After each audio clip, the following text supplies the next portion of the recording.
কানপুর টেস্টের চতুর্থ দিন শেষে ভারতের চেয়ে ২৬ রান পিছিয়ে বাংলাদেশ, হাতে ৮ উইকেট। নিজেদের প্রথম ইনিংসে মুমিনুল হকের সেঞ্চুরিতে ২৩৩ রানে অল আউট হয় টাইগাররা। ভারত বিস্ফোরক ব্যাটিংয়ে ৩৪.৪ ওভারে ৯ উইকেটে ২৮৫ রানে ইনিংস ঘোষণা করে। জবাবে বাংলাদেশ দিন শেষ করে ২ উইকেটে ২৬ রান নিয়ে।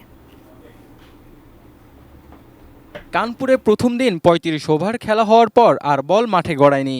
প্রায় আড়াইটা দিন মেঘ ও বৃষ্টির পেটে যাওয়া টেস্ট চতুর্থ দিনেই রোমাঞ্চের পশ্চা সাজিয়ে বসল।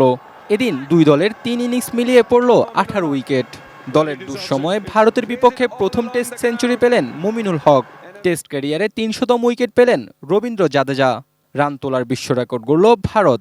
মঙ্গলবার পঞ্চম দিন কী রহস্য লুকিয়ে রেখেছে গ্রিন পার্ক কে জানে। এদিন একমাত্র মুমিনুল হকই ব্যাট হাতে লড়েছেন বাংলাদেশের হয়ে।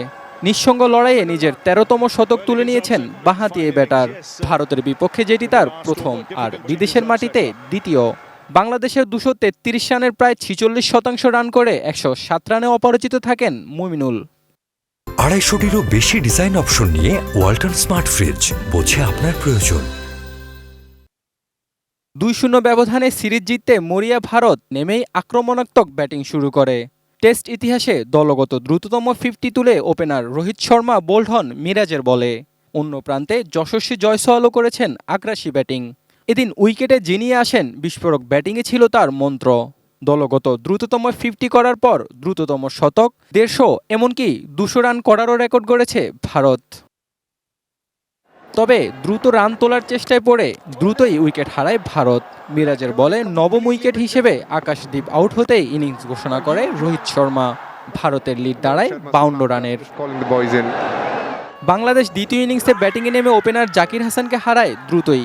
আরেক ওপেনার সাদমান ইসলাম স্লিপে ক্যাচ দিয়ে বেঁচে যান। Night watchman Hasan Mahmud out হন বাজে শটে। শেষ পর্যন্ত ১৮ উইকেট পতনের দিনে ২৬ রানে পিছিয়ে দিন শেষ করে Bangladesh. Mahmud Ibrahim, sports desk, ATN news.